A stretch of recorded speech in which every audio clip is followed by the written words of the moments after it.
nesse dia. Deus te abençoe. Espero que você esteja tendo um bom domingo em família, na presença do Senhor, um domingo abençoado. Como a Renata já disse, nós esperamos que todos agora estejam tendo um momento dedicado ao Senhor, deixando aí os seus afazeres, as suas distrações, e para que nós possamos então meditar na palavra do Senhor e entender o que o Senhor espera de nós hoje. A palavra do Senhor, irmãos, ela é maravilhosa e ela vem direto ao nosso coração, e o Senhor espera algo nosso hoje. Eu tenho certeza que o Senhor está com uma expectativa muito grande sobre o que nós vamos fazer quando ouvirmos essa palavra. Amém? Nós vamos meditar um pouco hoje sobre a nação de Israel no cativeiro babilônico, tá bom? Então, eu acredito que você já pegou a sua Bíblia. Se não pegou, eu vou deixar aí um tempo para você pegar. Nós vamos ler Jeremias 29, verso 10 em diante. Já pegou? Já encontrou? Diz assim: quando se completarem os 70 anos da Babilônia, eu cumprirei minha promessa em favor de vocês, de trazê-los de volta para este lugar, porque sou eu que conheço os planos que tenho para vós, diz o Senhor, planos de fazê-los prosperar e não de lhes causar dano, plano de dar-lhes esperança e um futuro. Então vocês clamarão a mim, virão a orar para mim, e eu os ouvirei. Vocês me procurarão e me chamarão quando me procurarem de todo o coração. Eu me deixarei ser encontrado por vocês, declara o Senhor, e os trarei de volta do cativeiro. Eu os reunirei de todas as nações e de todos os lugares para onde eu os dispersei, e os trarei de volta para o lugar de onde os deportei, diz o Senhor. Aleluia, glória a Deus. Vamos fazer uma pequena oração? Senhor nosso Deus, nosso Pai, a Tua palavra foi lida, fala aos nossos corações. Queremos ouvir a Sua palavra, Deus, a Sua orientação, a Sua correção, a Sua exortação nesse dia. Abre o nosso entendimento, Senhor, para entender plenamente a Tua vontade, porque ela é boa e agradável. Aleluia, glória a Deus. O profeta Jeremias, ele é conhecido aí como o profeta chorão, um profeta que disse muitas coisas ao povo de Judá e não foi ouvido. Tem até um livro chamado Lamentações de Jeremias, não é verdade? Ele era um profeta que dedicou anos e anos da sua vida tentando alertar o povo do que a desobediência iria causar. Falando com os reis, colocou a sua vida em risco por várias vezes. E Deus sabe, irmãos, como trabalhar individualmente. Deus sabe trabalhar com um indivíduo, como uma pessoa. E Deus também sabe trabalhar no coletivo. Deus sabe trabalhar com grupos, com uma nação. E na nação de Israel, Deus, ele trabalhou de uma forma especial. A promessa que Deus fez a Abraão de fazer um povo separado, um povo forte, um povo santo, ainda estava num processo, A nação de Israel ainda estava num processo em se tornar essa nação que Deus tinha prometido a Abraão. E quando nós lemos, por exemplo, Jó, abra comigo a sua Bíblia em Jó, capítulo 5, o verso 17, a parte A, diz assim: como é feliz o homem a quem Deus corrige. Olha, Jó, passando por todas aquelas provações, ele diz: como é feliz o homem a quem Deus corrige. E eu quero dizer para você, se Deus está te corrigindo, é motivo de alegria, é motivo de comemorar, porque a correção do Senhor diz algumas coisas. Primeiro, que Ele te ama. Segundo, que Ele está te aperfeiçoando. Terceiro, Ele ainda conta com você. Aleluia, glória a Deus.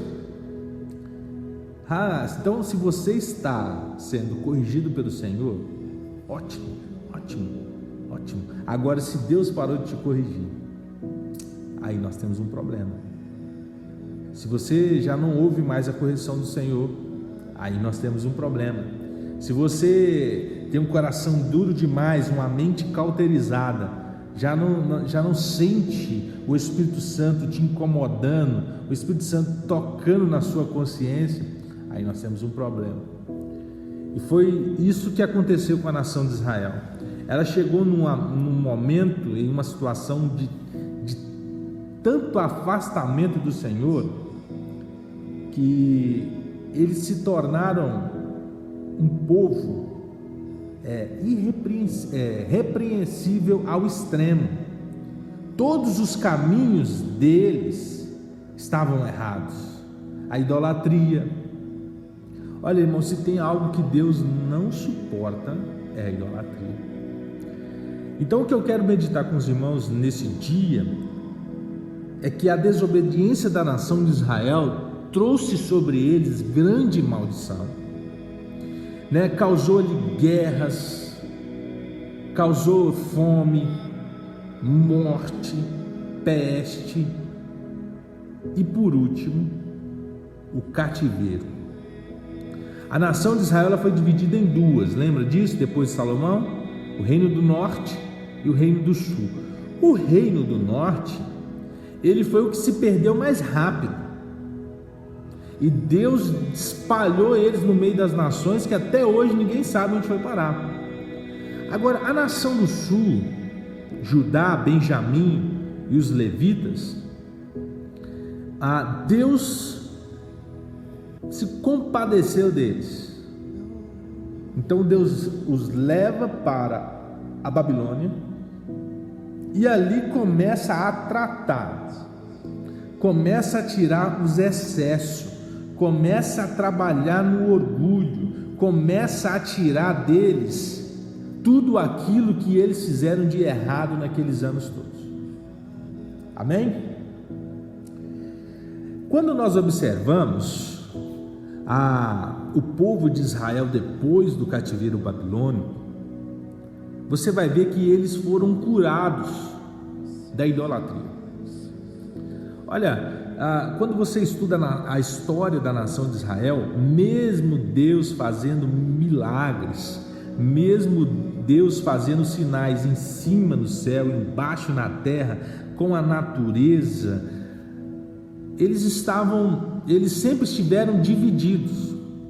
Deus enviou profetas, Deus usou homens, mulheres, Deus escreveu numa pedra as suas leis, e mesmo assim eles estiveram divididos ao longo da história, e deixaram-se prostituir-se com os deuses da vizinhança, por vários, isso aconteceu por vários motivos. Primeiro, que eles não expulsaram as nações que Deus mandou expulsar. Segundo, que eles casaram-se com as mulheres daquele lugar. E terceiro, que eles deixaram de observar as leis do Senhor. Eu poderia enumerar mais coisas. Então a idolatria, ela é inaceitável. Inaceitável. O Senhor detesta. Se você olhar Davi errou muito, irmãos. Davi errou muito. Mas ele também acertou muito. Mas um pecado que Davi não cometeu foi a idolatria. Agora compara Davi com o filho dele, por exemplo, Salomão. Salomão errou pouco, acertou muito, mas um dos seus erros foi multiplicar para si mulheres de nações pagãs, e elas perverteram o coração dele, e o final da vida de Salomão, ele era um homem idólatra, e Deus acabou com o reinado de seu filho. Olha, nós só temos a ganhar tendo o Senhor como o primeiro em nossas vidas. E o que é idolatria, irmãos? Olha, às vezes as pessoas acreditam que idolatria é só você não se idolatria é você se prostrar diante de uma imagem. Olha, isso é terrível, isso é idolatria, com certeza. Agora, lembram, Jesus ele foi questionado em Marcos capítulo 12, se você quiser me acompanhar. Jesus foi questionado qual era o primeiro dos mandamentos, e ele respondeu no versículo 29: o primeiro de todos os mandamentos é: ouve, ó Israel, o Senhor nosso Deus é o único Senhor. Amarás, pois, o Senhor, o seu Deus, de todo o seu coração, de toda a sua alma, e de todo o seu entendimento, e de todas as suas forças. Este é o primeiro de todos os mandamentos. Então, se tem algo ou alguém que está na primeira posição da sua vida, isso é idolatria. Isso é idolatria. Se você ler Mateus 6:24, Jesus vai falar assim: olha, ninguém pode servir a dois senhores, porque ou há de agradar um ou odiar o outro. Ou você vai desagradar um ou você vai agradar o outro. Não tem como. Nós precisamos ter somente um Senhor em nossas vidas, um Senhor no controle das nossas vidas. E ele continua: não podeis servir a Deus e a Mamon. Olha, você sabe o que quer dizer Mamon? É dinheiro. Jesus está falando aqui: você não pode servir a Deus e você não pode servir ao dinheiro. Para muitas pessoas o dinheiro é um Deus, ele controla a vida da pessoa. A pessoa abandona a família por causa de dinheiro, né? Eu estou indo para os Estados Unidos ganhar a vida, e com isso ele deixa a família, deixa os filhos. Chega lá uma semana depois, ele já está com a outra mulher, ele já fez aquela bagunça. O dinheiro tem sido um Deus para muitas pessoas. Pastor, eu não posso mais ir nos cultos, porque agora eu estou trabalhando em 2 empregos, eu preciso sustentar a minha família. Não tem como agradar 2 senhores, irmãos. Ou você vai agradar o dinheiro, ou você vai agradar a Deus. Olha, o dinheiro é bênção, desde que ele não seja o que controla a sua vida. Entendeu? Não tem problema nenhum você ter dinheiro, não tem problema nenhum você estar com os milhões na sua conta bancária, não tem problema nenhum. O problema é você servir a Ele, porque o amor ao dinheiro é a raiz de todos os males, né? Tem pessoas que os vícios estão em primeiro lugar. A vaidade. Ele não sai de casa sem antes fazer isso, aquilo. A pessoa não sai de casa sem antes, né, saciar o seu vício. Ou senão, se ele não consegue saciar aquele vício, acabou o mundo para ele. Ele quer morrer, ele quer pular da ponte, ele não quer sair de casa. Muitas pessoas estão viciadas em drogas, e a droga tem sido o governante da vida deles. Muitas pessoas têm sido viciadas em muitas coisas, irmãos. Muitos vícios: pornografia, os prazeres da carne, né? O adultério, aquelas coisas, aquilo está governando a vida dele. Ele quer saciar aquilo, ele vive para aquilo. e tantas outras coisas, né? A glutonaria, as obras da carne têm governado a vida de muitas pessoas. Deus não está sendo o primeiro. Se Ele não é o primeiro, isso é idolatria. Se você não vive para Deus, você está vivendo para outras coisas. Então isso também é idolatria. Deus precisa estar no controle das nossas vidas. Deus precisa ser o primeiro em nossas vidas. Quando você recebe lá o seu salário, você honra o Senhor com o primeiro, a primeira parte? Pois é, se você não honra o Senhor primeiro, você está honrando outras coisas primeiro do que o Senhor. Isso é um problema também. Então, quando nós analisamos, Israel, ela foi curada da idolatria. Você poderia fazer várias leituras. Eu te aconselho essa semana ler Neemias e Esdras. São 2 livros pequenos. Esses 2 homens de Deus, né? Esdras sendo sacerdote ou escriba, e Neemias o governador de Jerusalém naquela reconstrução, eles ajudaram a Israel a se fortalecer, a se erguer de uma forma que agradava a Deus. Então eles baniram toda a idolatria no meio deles. Eles baniram tudo. E outra coisa que eles conseguiram restaurar foi a observação da lei de Moisés. Foi a observação e a obediência à Bíblia, à palavra do Senhor. Quando você analisa Israel, Judá principalmente, né? Nos últimos minutos ali, nos últimos dias, nos últimos anos do cativeiro babilônico, eles estavam totalmente afastados do Senhor. O rei Jeoaquim, ele chegou a pôr fogo no rolo da palavra do Senhor que Jeremias enviou para ele. Eles estavam totalmente desviados. Irmãos, quando nós nos desviamos da palavra do Senhor, nós estamos abrindo o nosso coração para tudo quanto é coisa ruim, para toda investida maligna nos alcançar e destruir a nossa vida, destruir a nossa família. Agora, quando eles voltam do cativeiro babilônico, já no cativeiro babilônico, né, você vê eles voltando para a palavra. Daniel já começa, lembra que Daniel, lendo a palavra, lendo o livro de Jeremias, ele já entende, olha, os 70 anos já completou, vamos orar, Deus vai nos libertar. A observação da lei, a observação da palavra do Senhor voltou a ser algo primordial para os judeus. Neemias capítulo 8, verso 5, verso 6, Esdras abre o livro diante do povo, e todos puderam ver. Eles fizeram ali um palanque, um altar ali, um púlpito, né? Um altar que ele subiu lá, e todos puderam ver o livro da lei.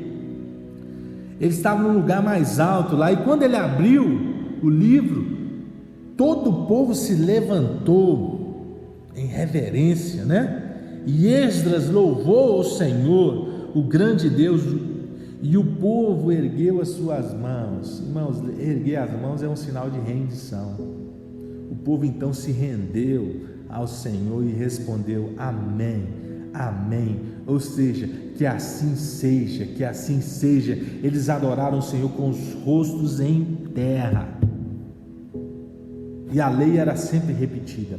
O Senhor mandou repetir a lei a cada 7 anos. Você sabia disso? A cada 7 anos, a lei do Senhor tinha que ser repetida em todos os lugares, nas praças, nas ruas, tinha que ser repetida. O povo não podia esquecer da lei, porque quando nós esquecemos da lei do Senhor, dos mandamentos do Senhor, o nosso coração nos engana. Aleluia, glória a Deus. Santo é o Senhor. Não esqueça da palavra do Senhor, irmãos. Faça da leitura da palavra de Deus um hábito na sua vida, uma rotina. Logo pela manhã, ao anoitecer, ao dormir, leia. Irmãos, a leitura da palavra do Senhor precisa ser importantíssimo para nós, não só uma história qualquer. Aleluia. Uma outra coisa que foi resolvida na nação de Israel, sabe o que foi? Isso aqui talvez seja até polêmico, né? para nós ainda, mas o povo de Israel entendeu que não poderia ser uma polêmica, tinha que ser algo natural, que é o casamento com mulheres não tementes a Deus, é o casamento com mulheres pagãs, ou seja, o jugo desigual. Olha só o que Esdras fez. Abra aí comigo a sua Bíblia. De repente você está achando que eu estou ficando louco, né? Mas abre aí. Esdras capítulo 10, o verso 10 e o verso 12. Então se levantou Esdras, o sacerdote, e disse-lhes: vós tendes transgredido e casastes com mulheres estrangeiras, aumentando a culpa de Israel. Agora, pois, fazei confissão ao Senhor, Deus de vossos pais, e fazei a sua vontade, e apartai-vos dos povos dessa terra e das mulheres estrangeiras. E respondeu toda a congregação e disse em altas vozes: assim seja, conforme as tuas palavras nos convém fazer. Sabe o que eles fizeram então?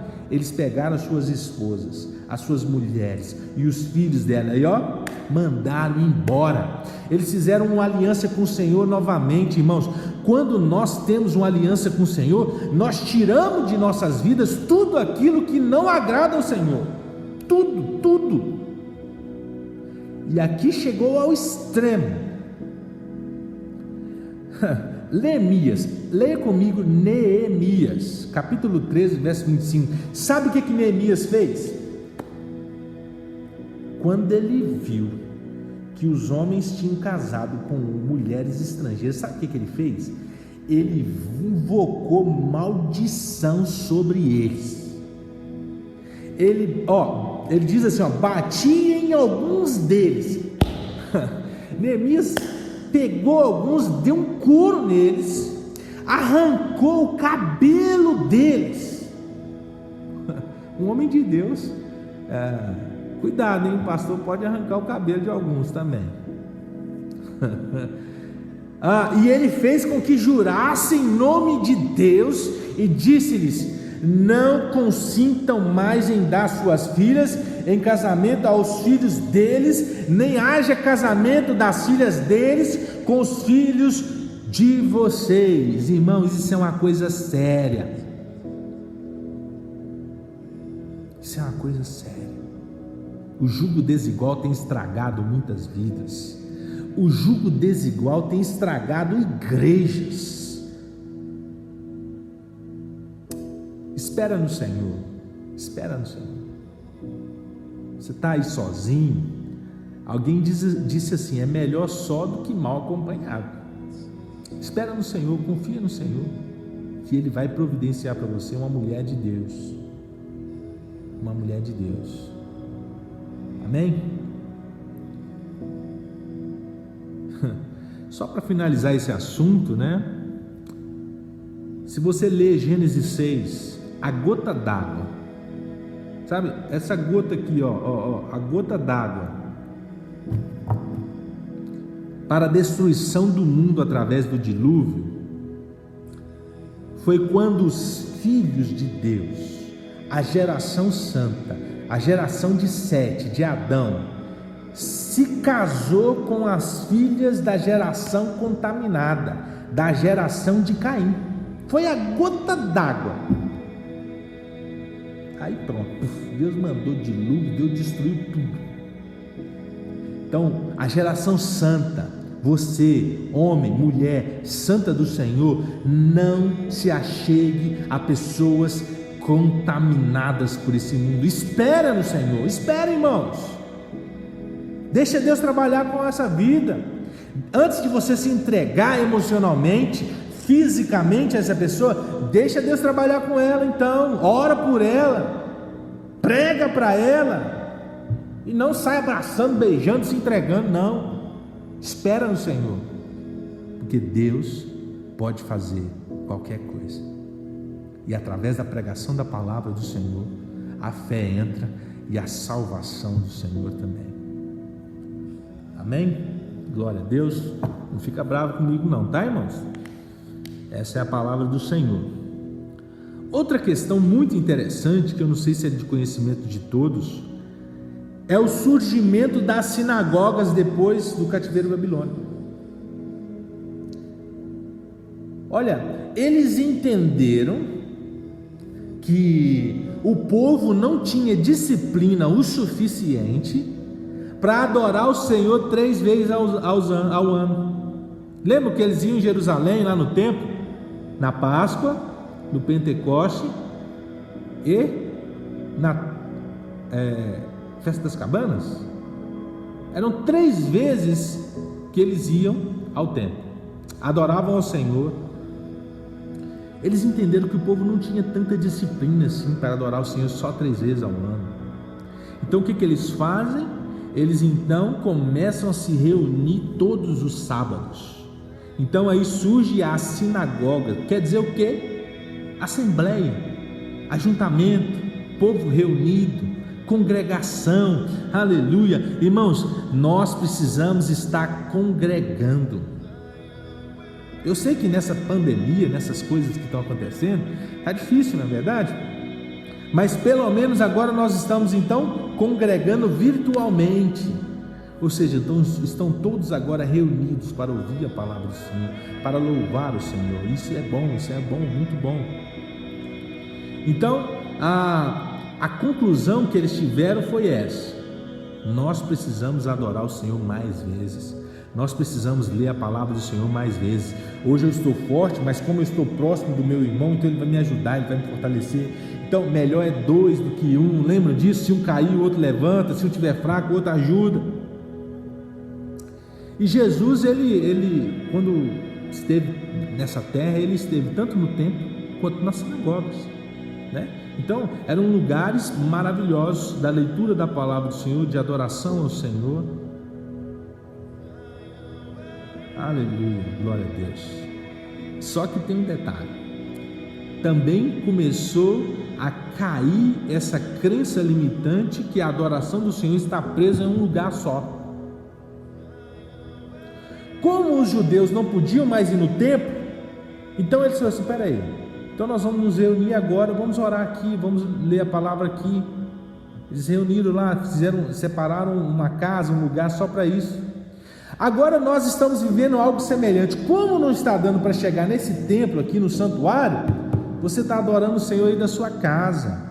Então, depois do cativeiro babilônico, foi caindo essa crença limitante que limitava a Deus a só um lugar, a só uma estrutura física, ao ponto de Jesus em João 4:23 dizer, olha lá, vamos ler junto? No entanto, está chegando a hora, e de fato já chegou, em que os verdadeiros adoradores adorarão ao Pai em espírito e em verdade. São estes os adoradores que o Pai procura. Aleluia, glória a Deus. No verso 21 ele diz assim, aquela mulher: creia em mim, está próxima a hora em que vocês não adorarão o Pai, nem neste monte, nem em Jerusalém. De fato já chegou.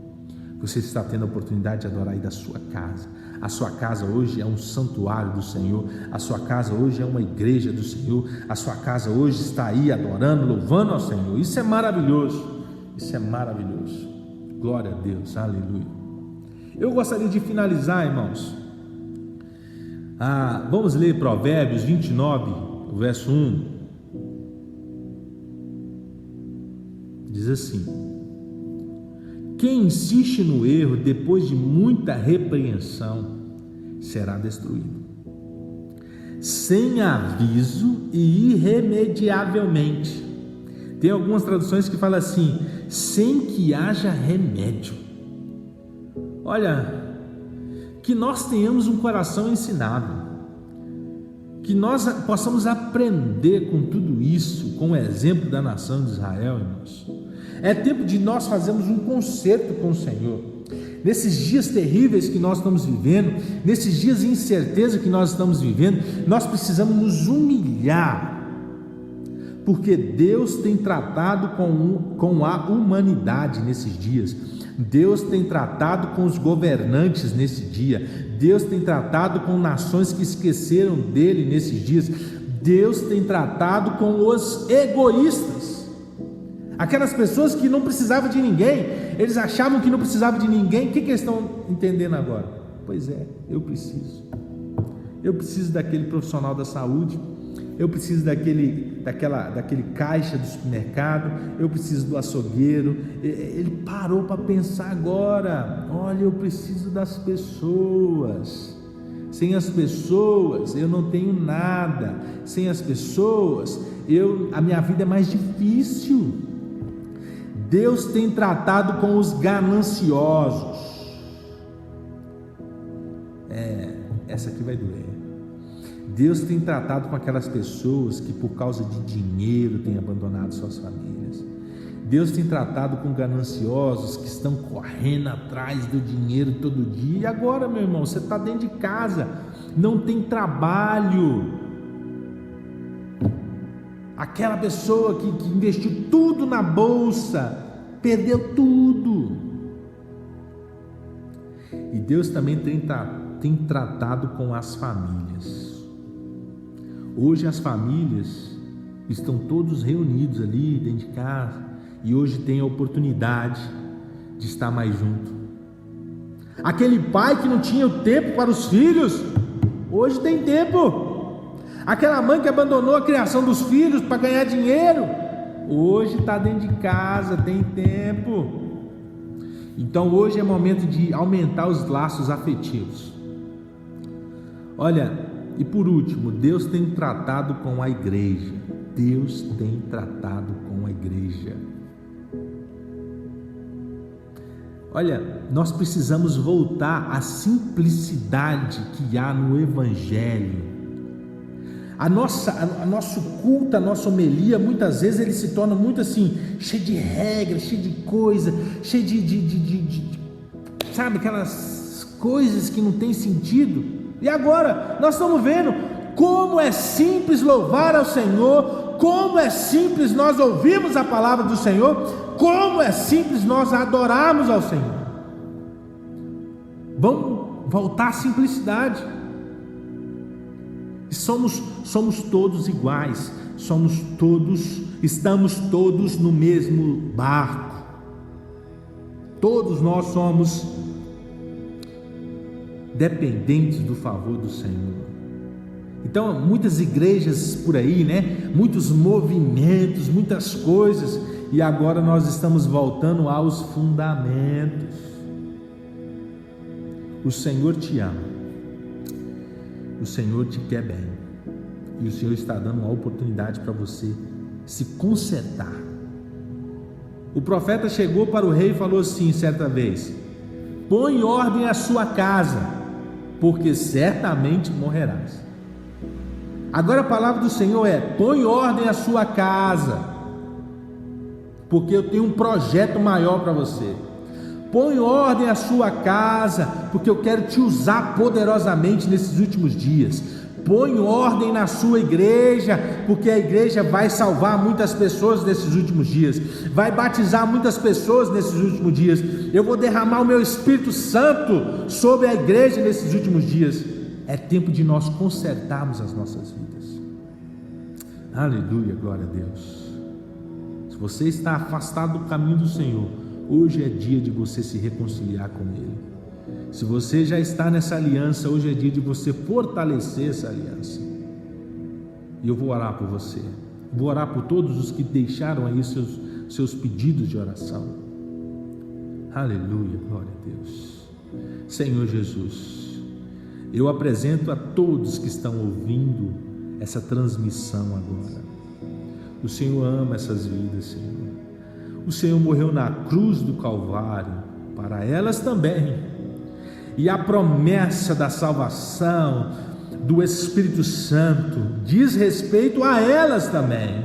O Senhor está chamando ainda hoje. Aleluia, glória a Deus. Aleluia. O Senhor é bom, o Senhor é maravilhoso. E todos esses pedidos de oração que foram colocados aqui, ó Deus, nós apresentamos agora diante do Senhor.